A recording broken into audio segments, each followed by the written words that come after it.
Hello everyone, my name is Passek, FlyFish Fanatic, and welcome to my tying bench. Today we'll be tying a little terrestrial pattern, a little beetle pattern. Pretty simple to tie. I tie this simply because I find where I use these on these little spring creeks and stuff, there's a lot of brush around and I lose quite a few of them, so I tie them so it's a pretty quick tie. Before we get on to that, just thought I'd let you guys all know, I've been working on getting my first book that I published in 2007. I've been working on getting that up onto Kindle, Amazon, so it's up right now for pre-order. Put it that way. It's up for pre-order right now on Amazon. It'll be ready for mid-December, something like that, on time for Christmas, so in an ebook. So yeah, just go check it out on Amazon. My other book, my insect guide, I'll be working on that in the new year to get that up on as well. So let us move on. So that's what we'll be tying today. Like I said, super simple little pattern. In the vise, we're going to be using a Hends BL254. I'll show you it again in a second here.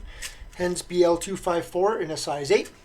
We're going to be using some I think this is Renomed sheet foam, black in 4mm. And I'll be using some Semperfli PolyYarn. I'm going to be using, I tie them in many different colors. The one you saw was in green. I'm going to tie this one with a yellow tag. I tie it with a white tag. It depends on the lighting situation. So, and then I will be using for the underbody, I'll be using some Semperfli, where are we? The Kapok, the BWO, this one right here. Here's a second one. It's the Kapok dubbing. This dubbing floats all day, and all day. So let's get her, and some black Nanosilk. Seriously, this stuff floats all day long. So, oh, you know what? I am going to use the white now. No, I'm not.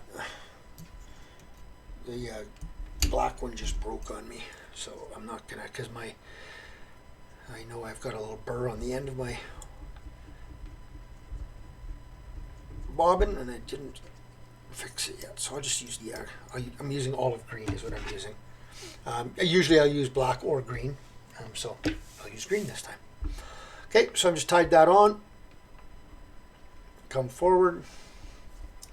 I'll take a piece of, where did I put the foam now? Oh, right there. So I cut a piece of foam. It's about a ½ inch wide. And I'm going to take it and just cut a taper. I'll show you once I've got it done. I'll bring it up. There's this kind of fire stuff everywhere.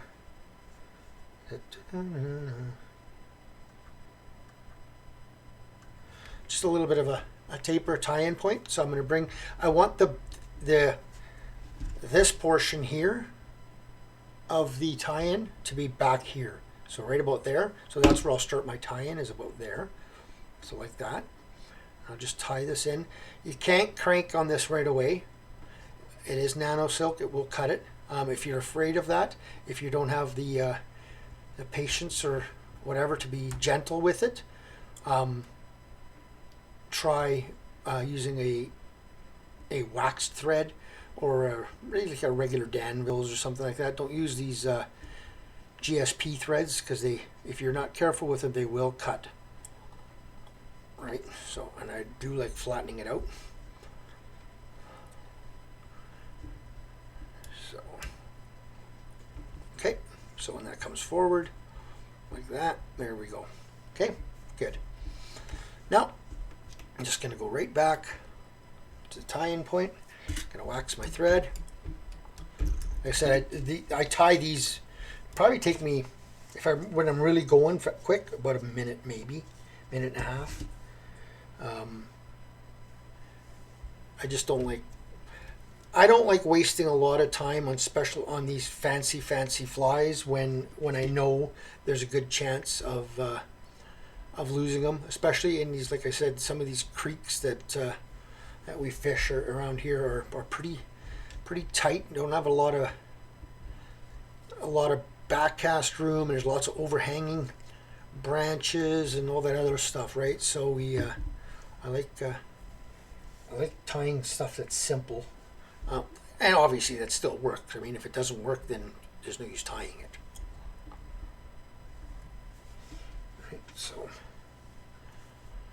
and this Kapok dubbing from Semperfli, it is amazing. This is just, if you guys don't know, this is the stuff that used to be back when, well, it's when I was growing up, maybe not when you were growing up, but back when I was growing up, this is the stuff that used to be inside of those red heavy life jackets that you used to see, those really heavy things. This was inside it. It's Kapok. So it's from the Kapok tree, and it floats forever. So just building this up a bit.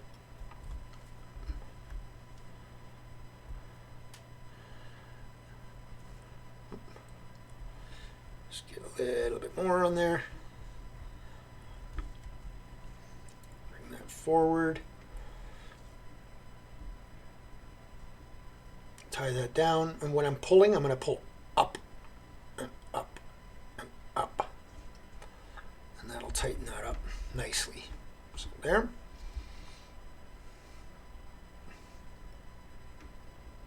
And I'm pulling pretty hard. Then I'm going to cut about it, so it's about a ½ inch there, roughly. I'll form this a bit, just cut off these edges.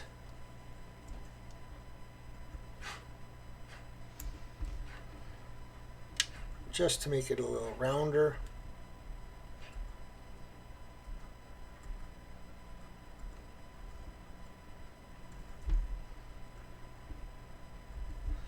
Doesn't have to be absolutely perfect.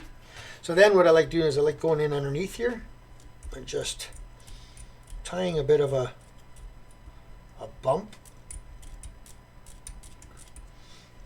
Sometimes I'll even take a little bit of Kapok and put that in underneath there just to help hold that up a little bit. Sorry for my fingers in the way there, but okay, it just helps hold that up. It almost acts like almost like a girdler then, right? So now I'm going to take my silly legs or rubber legs or whatever you like. I like using an olive green on this pattern. So I'm just going to tie a whole one in on one side.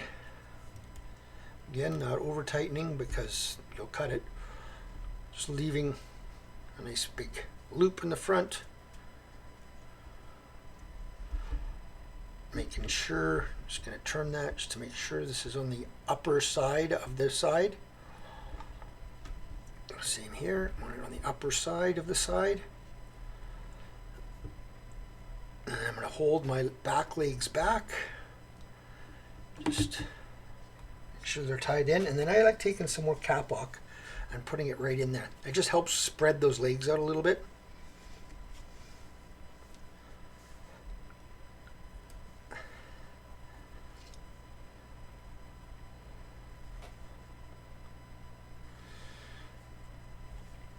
And just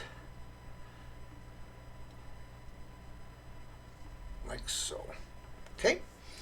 Then I will take these legs just for now and cut them to a little bit past the length of the body. I'll probably have to trim those later. I'm just going to trim that out of the way as well. Actually, I'll trim them now. It just makes it a little easier.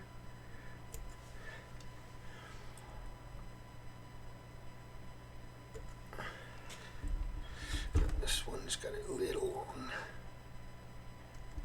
There we go. Spread out a little bit.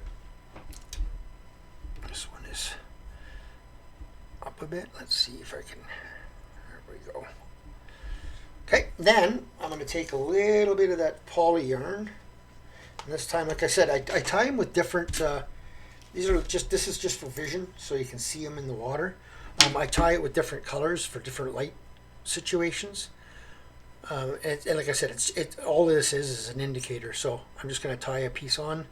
I've cut about a 2-inch piece, and then I've doubled it over. Okay, and I'm just going to tie that right onto the same spot there.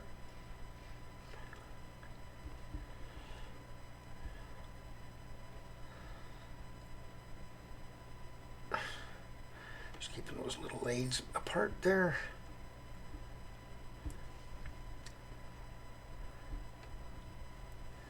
Okay, and then I will just lift that up and cut. Like I said, it's just a little indicator is all this is, right? That's it. So then I will take a little bit of my Sally Hansen's and I'll put it right onto the thread itself. And then I'm going to whip finish right there, right where it is. And I'm going to just make sure I get in between those legs there. 1, 2, 3, 4, 5. Turn whip finish.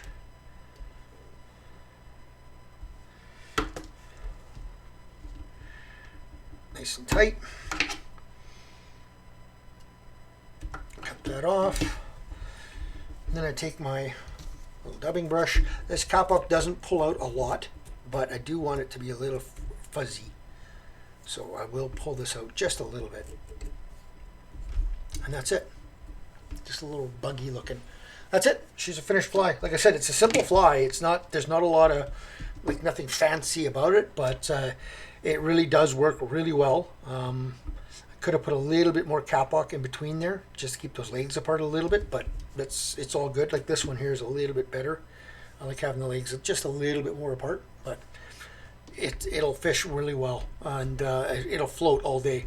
Right, this foam plus that Kapok will make this thing float really, really high in the water. So, alrighty, hope you guys enjoyed that one. If you liked it, give her a thumbs up. If you've subscribed, thank you. If you have not, please consider doing so, and we'll see you on the next tying video. Tie lines, everyone.